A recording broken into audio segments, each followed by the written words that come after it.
Today we're going to be working on conjugate root theorem, which is actually 5.6 for our notes. And we're going to talk about conjugates, the conjugate root theorem, and we're going to work on examples. So essentially, we start off with conjugate pairs or number pairs in the form of a plus bi. And this should have a pair or a conjugate, which will be a minus bi. So when we talk about conjugates, we typically see this in this class by taking quadratic formula, getting the square root, and the square root would have two solutions. So if I have 3 plus root 5, which is our first example here, I'm going to find its conjugate, which is 3 minus root 5. Because when I have root answers, I typically have two of them. Our next example with this imaginary answer is 5 plus 2i. That's the original is 5 minus 2i, so its conjugate is 5 plus 2i. On our last example for this conjugate, the conjugate of negative square root of 5 is going to be positive square root of 5. So those are our conjugates. It's a pair from either a root or an imaginary, and we can do this with multiple styles of roots. Anytime we have even roots, we're typically going to have conjugates.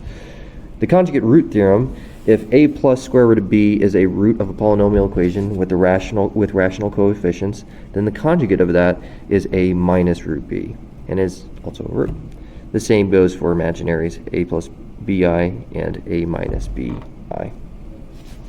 So, for example, for this example on the conjugate root theorem, a polynomial equation has rational coefficients, has the roots of 1 plus root 3 and negative square root of 11. The two additional roots is going to be the conjugate of 1 plus root 3, which is 1 minus root 3. And the conjugate of negative square root of 11 is positive square root of 11, just like we did before. A polynomial equation with real coefficient has the roots of 3 minus 2i and 4i. Find two additional roots. Well, for 3 minus 2i, we have the conjugate of 3 plus 2i. And for 4i, its conjugate is negative 4i. Our last component here is taking these conjugates or taking these solutions and putting them back together to find the original equation. So we're going to start off with a set of roots that we know, and we're going to find our original equation that we got those roots out of. So we're going to set each root equal to x. Our example is to find a third degree polynomial, so we have a third degree. That's really important. We're not going to have more than 3 answers.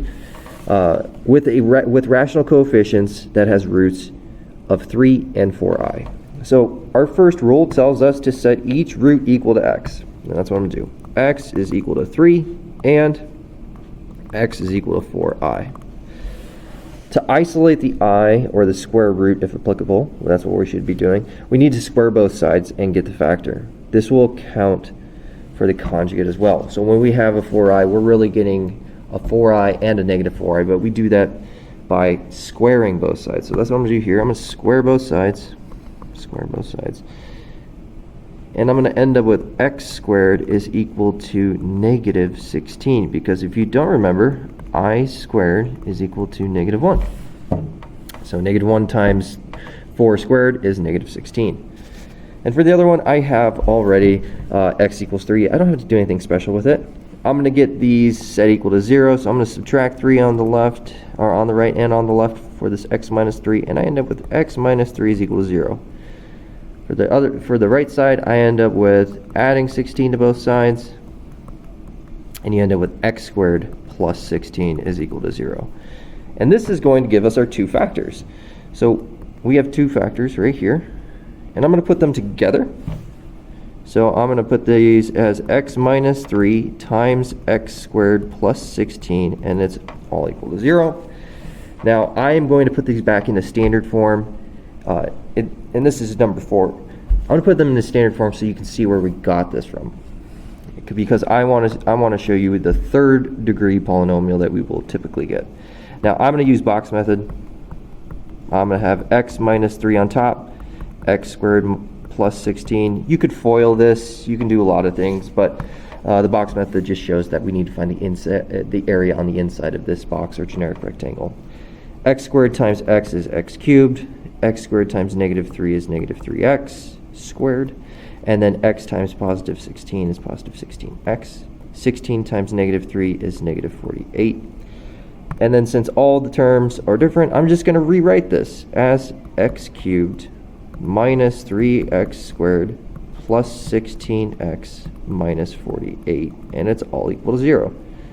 So I set this binomial times a binomial, and I end up with a third degree polynomial of x cubed minus 3x squared plus 16x minus 48.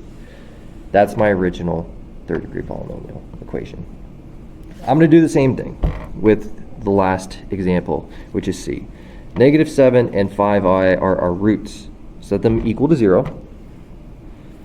So x equals negative 7 and x equals 5i. I don't need to do anything with the x is equal to negative 7 besides add it to both sides and understand that I have x plus 7 as a factor. This is one of the factors that I'm dealing with. I want to get rid of this I, and to do that, or to go back in time essentially, is to square both sides. And when you square both sides, you're going to end up with x squared is equal to negative 25. 5 squared is 25 and I squared is negative 1. Multiply them together and get negative 25. Add 25 to both sides to set it equal to 0.